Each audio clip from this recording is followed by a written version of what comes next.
Yo, I just had the strangest conversation. So, a colleague of mine, I'm helping him out. He's doing a story on gentrification and transplants and things like that, right? So he put me in touch with a woman who's from the area and, well, who used to live in the area.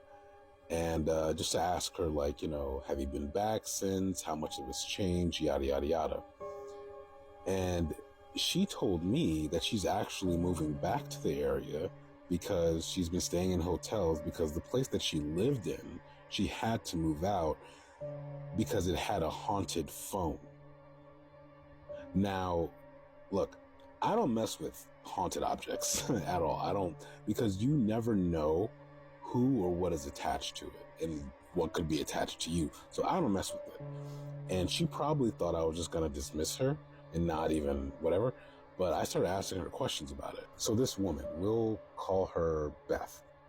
So Beth tells me that she moved into this new house with her wife, Rosa.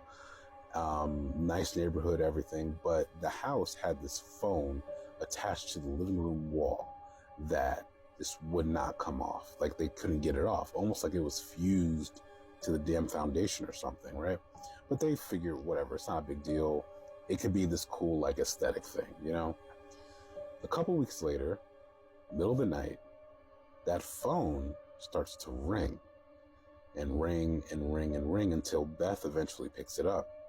When she picks it up, it's one of her coworkers saying, "Help me. I really need your help. Please come meet me at this diner. I'm in danger," right? Beth is like, "How'd you get this number?" And the coworker's like, "I called your cell phone and it connected me here, I guess. Please come help me. I need your help. I need your help." So Beth is not sure what to do. She's like, "Well, I can call the cops," but then the phone goes dead, right? So Beth is like, not sure what she should do. She's like, just starts getting ready. Like, all right, I guess I'm going to go to this diner, make sure she's okay. But Rosa stops her like, "No, I have a bad feeling about this. We're just going to call the cops and let them deal with this." So Beth's like, "Okay, cool." So that's what they do. They call the cops and let them know what happened. The next day, Beth gets up and calls the coworker immediately and is like, "Yo, are you okay? What the hell happened last night? Did the cops come? Yada, yada, yada." The coworker's like, "I never called you. What the hell are you talking about?" Like, what's going on? And Beth's like, "You called me last night."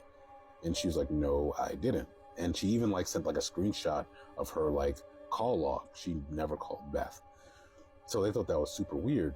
And she was like, "Yeah, you told me you were going to meet me at this diner." And the coworker's like, "You mean that diner that had the car ran through it last night?" So Beth turns on the news and sees that there was, at the diner that she was told to come to, there was a car that ran through the diner.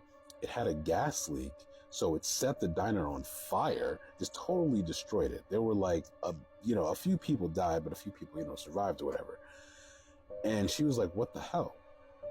Later that day, the cops come to Beth's house and they're like, not investigating, but because of the 911 call, they're like, "Hey, you called 911 to the diner or whatever." And she was like, "Yeah, my coworker called and said this." And they were like, "Well, it's good that you didn't, because if you would have came there at that time, there's a good chance you would have probably died. So it's good you didn't do that." More weeks pass by, and in that time, they meet their neighbors and all that stuff, and they start telling them about how, the weird things that went on in that house with the previous owners. There's rumors that the house is haunted, right? One of the neighbors pulls them aside. This is this guy. And he was like, "Yeah, and that phone in the house." He says that they would hear it ring sometimes at night. And he said one night, while the house was still unoccupied, he went into the house and picked up the phone. And he said that when he picked it up, it was some radio personality being like, "Hey, you won this money." And they named him by name. So come down to oh shit, that's not, I think something wants me to stop talking about this, but I'm not going to stop talking about this. Fuck that. So anyway, the guy gets the call saying that it's a radio personality being like, "Hey, you won this money. Come down to the radio station and claim it." And he thought it was weird because why are they calling this phone? How do they know him by name? All of the stuff. But he's like, "Screw that. I'm not going anywhere." Whatever. Turns out that the route to the radio station where he was going to go pick up the money, the bridge collapsed that was on the route. So there's a good chance he would have been on the bridge that collapsed. So he was saying that he heard rumors that the phone in that house was a direct line to hell. And so he's creeped out, won't even come near the house, whatever. So Beth and Rose are like, don't really believe it. They think that's really far-fetched. They just think someone's messing with them, basically. So sometime later, one day, Rosa is in the house by herself, I think it was.